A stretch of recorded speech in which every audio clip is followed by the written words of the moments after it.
पत्रकार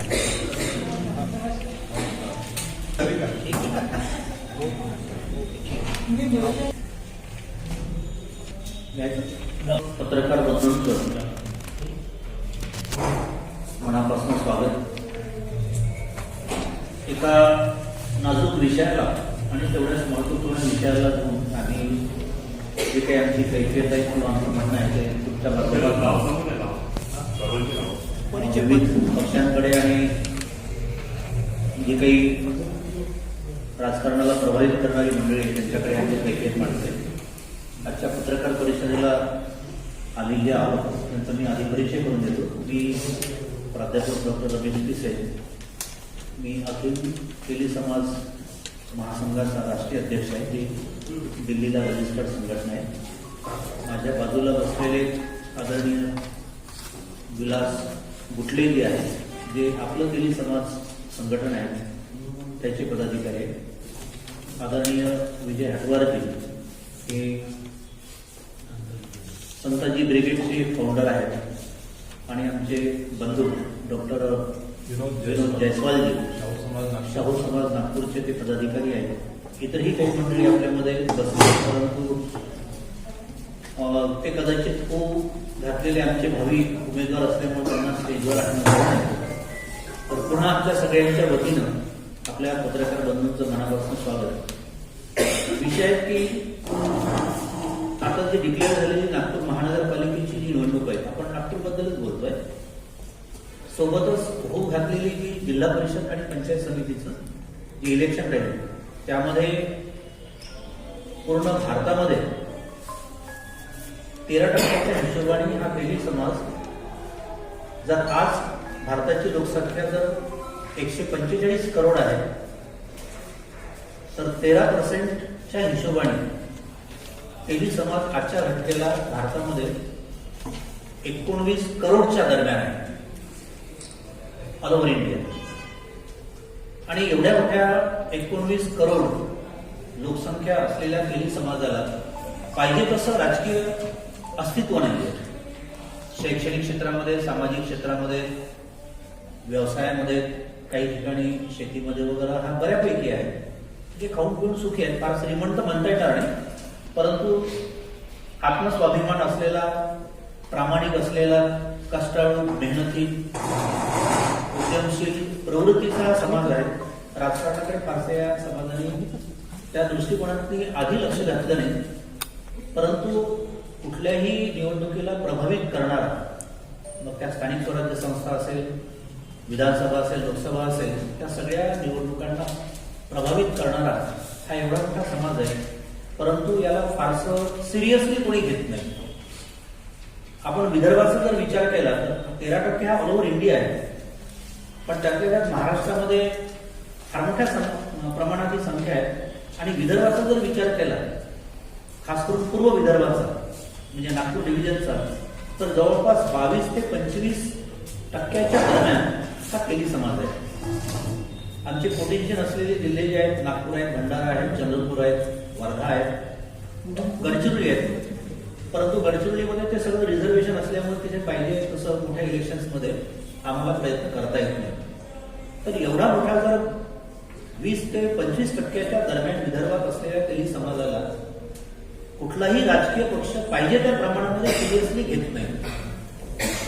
आमचं म्हणणं आहे की मग जे काही लिडिंग पार्टीज आहेत, कोणाचं नाव घेण्यापेक्षा आपल्याला सगळ्यांना कळतंय किंवा ज्या काही आघाड्या आहेत, मग महायुती असेल किंवा मग जे काही दुसरं महाविकास आघाडी आहे किंवा वर एनडीए आहे, युपीए आहे किंवा त्यानंतर थर्ड फ्रंट आहे किंवा जे काही छोटे मोठे पक्ष वगैरे आहेत, हे सगळे समाजाच्या प्रतिनिधींना वोटर म्हणून वापरून घेतात, परंतु पक्ष संघटनेमध्ये पाहिजे तसं स्थान देत नाही. कारण पक्ष संघटनेमध्ये स्थान असल्यानंतर तो आपल्या समाज बांधवांची बाजू मांडू शकतो, परंतु तसं स्थान त्याला मिळत नाही. परिणामी जेव्हा आपण उमेदवारी मागतोय, मग स्थानिक स्वराज्य संस्थांच्या असो किंवा विधानसभेच्या असो, लोकसभेच्या असो, परिषदांच्या असो किंवा राज्यसभेच्या असो, फारसं त्याला कोणी महत्व देत नाही. म्हणजे या समाजाने केवळ इतरांना मोठं करावं अशीच राजकारण्यांची अपेक्षा आहे. काही प्रमाणामध्ये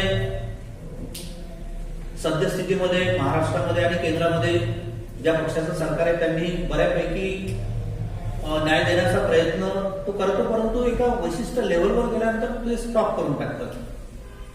म्हणून ते असेल किंवा आधीच्या सत्तेमध्ये असलेले जे काही काँग्रेसचं किंवा त्यांना समर्थित असलेले जे काही पक्ष होते, या सगळ्याच लोकांना किंवा थर्ड फ्रंटमध्ये काम करणारे छोटे मोठे जे कोणते नव्याने उभारलेले ज्या काही संघटना आहेत किंवा संघटना आहेत किंवा जे आघाड्या बनल्या आहेत, या सगळ्यांना आपल्या माध्यमातून आम्हाला विनंती करायची आहे की या तेली समाजाला आपण गांभीर्याने घ्या, त्यांना पक्ष संघटनेमध्ये आणि होऊ घातलेल्या या नागपूर महानगरपालिका असेल किंवा मग आता येणारी जी जिल्हा परिषद आणि पंचायत समितीचे जे इलेक्शन्स असेल त्याच्यामध्ये संख्येच्या प्रमाणामध्ये प्रतिनिधित्व द्यावं. सगळ्यात महत्वाचा मुद्दा आहे की कुठलाही समाज असेल, कारण आम्ही ओबीसी मध्ये बिलॉंग करतोय आणि ओबीसी मध्ये मोठी संख्या आहे तेली समाजाची. जर 60% मंडल आयोगाप्रमाणे जर 52% होता तर आजच्या घटनेला ओबीसी हा 60% आहे. मग 60% सगळ्या राजकीय पक्षांनी भूमिका घेतली पाहिजे की ओबीसीला खरंच जर तुम्हाला न्याय द्यायचा असेल तर आपण 60% जागा या ओबीसी समाजासाठी रिझर्व्ह करा आणि मग त्या ओबीसी मध्ये ज्या ज्या भागामध्ये, ज्या ज्या जिल्ह्यामध्ये, ज्या ज्या ठिकाणी ज्या ज्या जातीची संख्या जास्त आहे त्यांच्या संख्येच्या प्रमाणामध्ये त्या त्या जातीला प्रतिनिधित्व मिळालं पाहिजे. केवळ तेल्यांनाच मिळावं असा आमचा आग्रह नाहीये, पण सगळ्यांनाच मिळालं पाहिजे. उदाहरण म्हणून तुम्हाला सांगतोय की ज्यावेळेस आपलं मागचं लोकसभेचं इलेक्शन झालं तर ज्या 10 विभागातल्या ज्या लोकसभेच्या जागा आहेत 3 जर रिझर्व्ह सोडल्या तर आपण सगळे अनुभवी जाणकार पत्रकार आहात. पूर्ण 7च्या 7 जागा एका विशिष्ट समाजाला गेल्या. तेच प्रपोर्शन मग विधानसभेमध्ये येतं आणि तेच मग खाली स्थानिक स्वराज्य संस्थांमध्ये येतं. म्हणून आमची सर्व राजकीय पक्षांना विनंती आहे की आपण या समाजाला सिरियसली घ्यावं. अदरवाईज हा समाज आपल्यालाही विचार करून पूर्ण येत्या काळामध्ये साथ देईल. तर ही थोडीशी बाजू या सकल तेली समाज आजच्या पत्रकार परिषदेच्या माध्यमातून तुमच्या समोर मला मांडायची होती. आदरणीय विजय हटवार जे आहेत, माझ्याकडनं काही मुद्दे राहून गेले असतील किंवा त्यांच्या मनात काही असेल तर तेही आपल्याशी संवाद साधतील.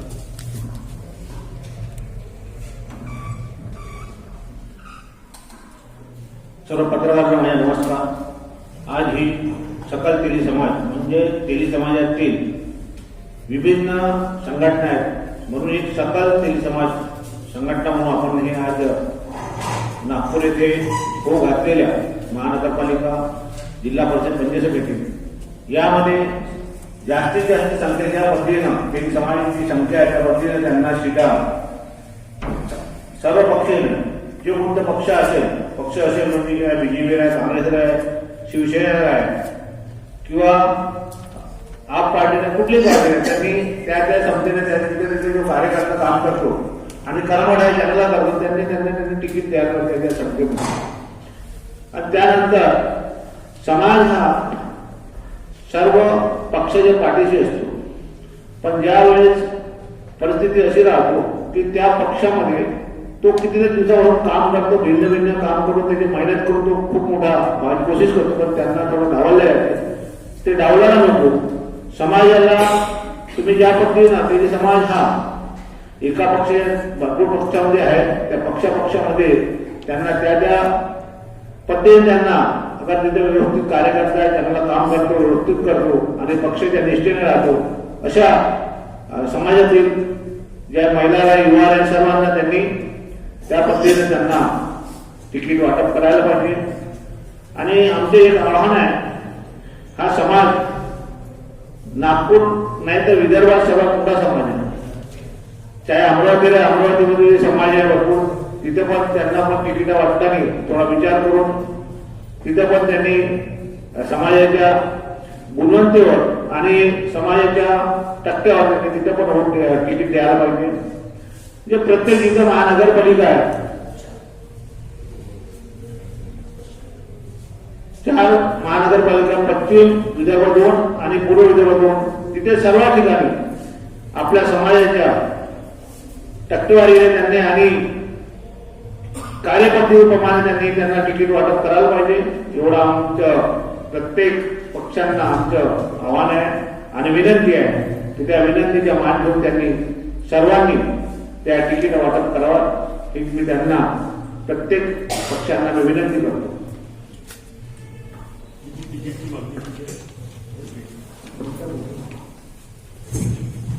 नमस्कार, मी डॉक्टर विनोद जयस्वाल.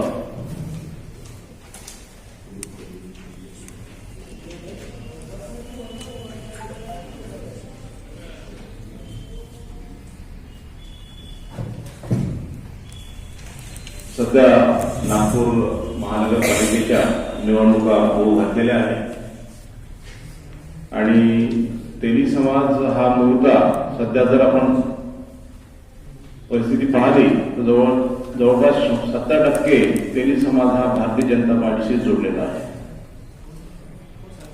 आणि नागपूरचा जर पूर्ण लोकसंख्या म्हणजे आपण वोटर ज्याला आपण म्हणतो त्याचा जर विचार केला तर जवळपास 6 लाख एवढं वोटर्स तेली समाजाचे नागपुरामध्ये आहे.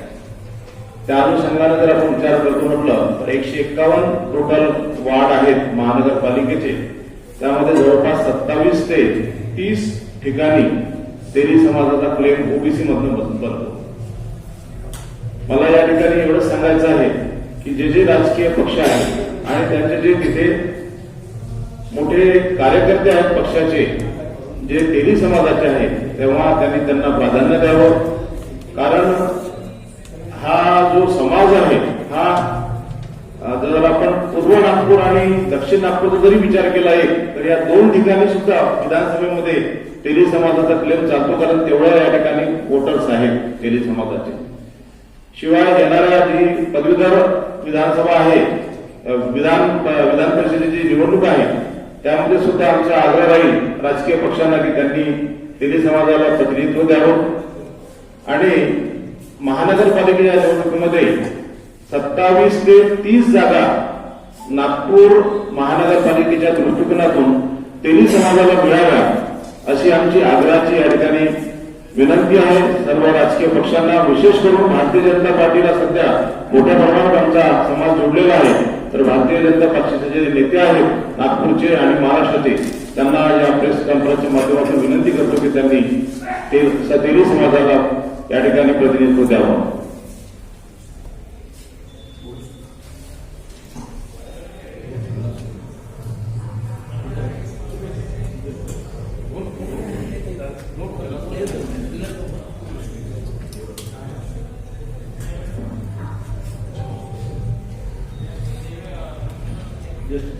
ज्या पद्धतीनं पुरुष आणि महिला तर 30% महिलांना प्राधान्य आणि 50% पुरुषांना प्राधान्य कुठल्याही पक्षाने देण्यात यावं, कारण की स्त्रियांना देतो पुरुष त्या तिथे राहतो 3 जागा राहतो, पण तिथे एक फक्त स्त्रीना दिल्यानंतर दुसऱ्यांना ओबीसी किंवा जनरल असलं तिथं तिकीट देत नाही. असं नको आला कारण तिथं पुरुषांना पण द्यायला पाहिजे तिकीट, कारण की पुरुष पण त्या पार्टीच्या कार्यकर्ता राहतो, त्या कार्यकर्ता असून कर्मचाऱ्याने ते त्या पार्टीसाठी काम करतो.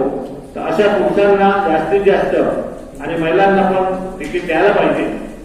त्याच पद्धतीनं आपण जसं जयस्वाल साहेब सांगितलं भारतीय जनता पार्टीमध्ये 70% बीजेपी आहे म्हणजे तेली समाज आहे, तर त्या 70% पेक्षा जास्त आहे, कारण की हा समाज जास्तीत जास्त बीजेपीकडे जोडलेला आहे. कारण की त्याचे नेतृत्व करणारे जेवढेही बीजेपी पक्षाचे जसे आमचे रामदासजी करत झाले, बावनकुळे झाले, अशा मोठे चांगले नेते त्यांच्यासोबत जुळले आहेत समाजाचे, त्याच्यामुळे पक्षाकडे जास्तीत जास्त वळणा झाले आहे. त्या पद्धतीनं भारतीय जनता पार्टीने तिकीटचे वाटप करताना त्या संख्यागटाने तिकीट द्यायला पाहिजे आणि ह्या पद्धतीनं दुसऱ्या समाज असला कुठलाही समाज असो त्यांच्या पण वाटा तेवढं द्यायला पाहिजे, एवढं आपलं त्यांना आव्हान आहे आणि विनंती आहे. काही विचारायचं असेल? काय विचारायचं असेल? साहेब, पक्षासमोर काय तुम्ही काय प्रस्ताव काय मांडला आहे की किती पर्यंत जागा तुम्हाला मिळायला पाहिजे काय असं काय?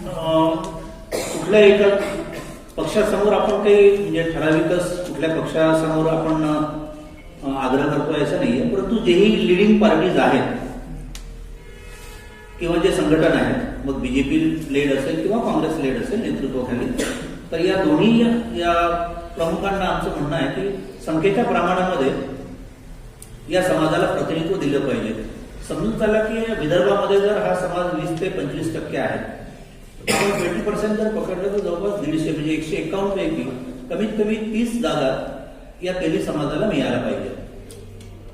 तर आमचा आग्रह तोच राहील की तेली समाज म्हणून आम्ही आज बोलतोय, इतरही समाजाला त्यांच्या संख्येच्या प्रमाणामध्ये प्रतिनिधित्व मिळावं, परंतु आम्ही जर इथे 20 ते 25% दरम्यान आहोत, पूर्व विदर्भामध्ये तर निश्चितच 22 ते 25% दरम्यान आहोत, तर 151 जर नागपूर महानगरपालिकेमध्ये जर संख्या आहे, तर त्यापैकी आम्हाला कमीत कमी 30-35च्या दरम्यानपर्यंत जागा या राजकीय पक्षांनी द्यायला पाहिजे. दुसऱ्या पद्धतीने तुम्ही बोलता तर मग ओबीसी मध्ये एकूण किती असं जाती आहे? पार्टी आहे आणि त्या पार्टीचे नेते हे समाजाचे आहेत, प्रमुख जे तिकीट वाटणार आहेत. तुम्ही आग्रह धरायला पाहिजे, आग्रह धरता की विनंती करता की फक्त कागदपत्री करता यावं? नाही, आग्रही आहे, विनंती आहे, आव्हाने आहेत. तुमचे नेते नाही, ते म्हणजे पक्षाचे आहेत. कधी कधी कसं होतं की आपण एक थोडासा गैरसमज होऊन जातो. पक्षाच्या बरोबर आहे. तुम्हाला जाणे त्यांना नाही का असं म्हणत आहे. आमचं म्हणणंच आहे काय की जोपर्यंत आपण आपला कैफियत मांडत नाही, ओरडत नाही, तोपर्यंत तुमचं कोणी ऐकत नाही. तुमच्या माध्यमातून आम्हाला त्यांना हे रिक्वेस्ट आहे किंवा आव्हान आहे, एक प्रकारची चेतावणी पण आहे. 151 भूमिका सर्व 151 मला किसी एक स्पेसिफिक उत्तर द्या तुमच्याकडून पाहिजे. तुमच्याकडून की समजा तुम्हाला नाही मिळालं 30%, 20%, मग तुमची भूमिका अधिकृत बोला. बरेचसे फ्रंट्स तयार झालेले आहेत आणि 2 इलेक्शन्स जे आतापर्यंत व्हायला पाहिजे होते, आतापर्यंत झालेली त्याची कारणं वेगळी असतील, परंतु पेशन्स लोकांचा आता तसा नाही राहिलाय. बऱ्याच मोठ्या प्रमाणामध्ये जरी या दोन्ही आघाड्या महाराष्ट्र लेव्हलवर असेल तरी त्याच्यामध्ये फार मोठ्या प्रमाणामध्ये विचारधानी होणार आहे, बंडखोरी होणार आहे. आणि या दोन्ही आघाड्यांनी असं समजता कामा नये किंवा तिसरा कोणीच याच्यामध्ये आपला क्लेम करणारा नसेल. आपलं कॉन्सन्ट्रेशन फक्त या दोघांच प्लेयरकडे जात आहे, परंतु कधी कधी छोटेही प्लेयर बाजी मारून जातात. आम्हाला त्यांनाही थोडस या निमित्ताने सांगणं आहे. आणि जर इकडे जर आपल्याला पाहिजे तसं प्रतिनिधित्व नाही मिळालं तर आमचा तोही प्रयत्न राहील, डेफिनेटली राहील, वाद नाही. समाजाचे मोठे नेते भारतीय जनता पक्षामध्ये आहेत, परंतु निर्णायक स्थिती या ठिकाणी अशी नाही की ते आपल्या समाजाला युक्त माप देऊ शकेल. म्हणूनच आम्हाला या ठिकाणी बसवावं लागलं. तेही समाजाला युक्त माप देऊ शकेल अशा परिस्थितीमध्ये सध्या आमचे नेते नाही असं आम्हाला वाटतंय, म्हणूनच आम्ही या ठिकाणी बसलो आहे. पॉवरफुल नाही आपण मी सर्वच नेत्यांबद्दल बोलतो आहे, व्यक्तिगत कोणाबद्दलच नाही. व्यक्तिगत कोणाबद्दल आम्ही नेते बनवले समाजाने. आता नेत्यांचं काम आहे की आपल्या समाजाच्या लोकांना प्रतिनिधित्व द्यावं. तिथे साहेब तुम्ही जसं म्हटले की पर्याय तुम्ही निवडलेला आहे की जर पार्टीने हा विचार जर नाही केला जर लिडिंग पार्ट्या 2, पण त्या व्यतिरिक्तही शिवसेना आहे, राष्ट्रवादी आहे, बीएसपी आहे, म्हणजे या पक्षांनी जर हा धोरण जर स्वीकारलं तर काय तुम्ही त्यांच्या पाठीशी राहणार? मला आपल्या माध्यमातून केवळ पक्षांनाच नव्हे तर जो एवढा मोठा तेली समाज आहे विदर्भातला, खास करून नागपूरमधला, त्यांनाही अपील करायचं आहे की आपणही थोडंसं आपलं अस्तित्व दर्शवण्यासाठी ही सुवर्ण संधी आहे. समजून चला की एखाद्या मोठ्या प्लेयरने जर आपल्या उमेदवाराचा विचार नाही केला तर जर कुठल्या छोट्या संघटनाच्या माध्यमातून जर आम्हाला जर ते उमेदवार उतरवायचं काम पडलं तर समाजाने त्यांनाही ऍक्सेप्ट केलं पाहिजे. आणि असे प्रयोग यशस्वी झालेले आहेत. यावेळेस ते प्रयोग मोठ्या प्रमाणात होतील याची दाट शक्यता आहे. आणि सोबतच जसं विधान परिषदेचा उल्लेख झाला तसंच येत्या काळामध्ये शिक्षक मतदारसंघाचं पुन्हा एक इलेक्शन आहे, तर त्याही ठिकाणी मग काँग्रेस असेल किंवा त्यांच्या नेतृत्वाखाली असणारी आघाडी असेल, बीजेपी असेल त्यांच्या नेतृत्वात असणारी आघाडी असेल किंवा थर्ड फ्रंट असेल, याच्याही माध्यमातून समाज आपलं प्रतिनिधित्व देईल.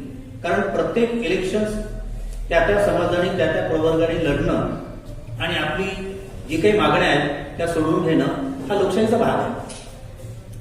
पीसी साहेब, सकल तेली समाज संघटनेतर्फे जे बाकीचे जे पक्ष आहेत त्यांना उमेदवारी करिता आपण हे उमेदवार देणार आहेत. अर्थात आपण सर्व सकल समाज म्हटलं तर सर्व तेली समाज आहे. त्यातील त्या त्या पक्षातील त्या त्या पक्षात काम करत त्यांना ते तिकीट द्यायला आम्ही जसं तुम्ही